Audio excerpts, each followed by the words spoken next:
صديق ليا كان في بورسعيد، بقسم لي بالله، بقول لي أنا كنت معايا زوجتي ومعايا السيارة بتاعتي، وصلنا بورسعيد، طلعنا مسجدا من المساجد، هي طلعت عند النساء وأنا دخلت أصلي.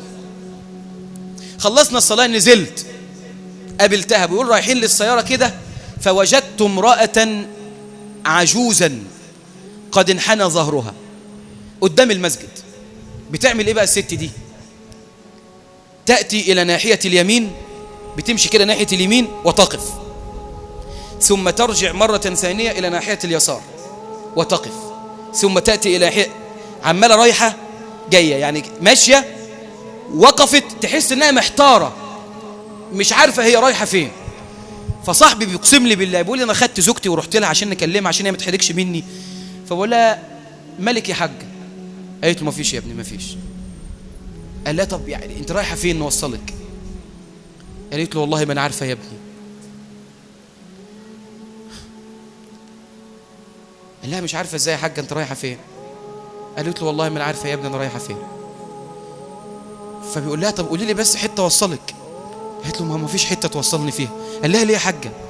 فبكت ونظرت اليه وبتقول له يرضيك يا ابني، يرضيك ان هم يبقوا 6، هي تتكلم عن اولادها 6، اللي فيهم المهندس واللي فيهم الطبيب والمحامي، يرضيك يبقوا 6 من اولادي وما اعرفش الى الان حته اروح ابات فيها، رميني في الشارع كده.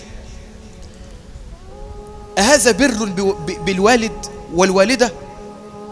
لابد ان نعيد حساباتنا مع التعامل مع بر الوالدين.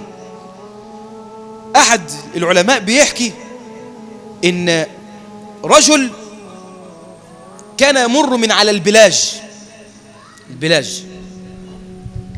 فوجد امرأة عجوزا تجلس على الأرض، فضلت قاعدة من الظهر لغاية بعد العشاء بشوية. المهم الراجل ده شغله هناك، يعني بقول أنا رايح جاي ألاقي الست دي قاعدة لوحدها، الدنيا ضلمت، فذهبت إليها بقول لها مالك يا حاج خير؟ قالت له يا ابني بس أنا مستنية ابني. مستنية ابنك؟ أنت حضرتك قاعدة من الظهر لغاية بالليل، ابنك إيه؟ ابنك يسيبك كل ده؟ فقالت له ما هو قعدني هنا وساب لي ورقة كده وقال لي لو اتأخرت عليكي ادي الورقة دي لأي حد. فالمهم بياخد الورقة من ايدها، مكتوب فيها ايه؟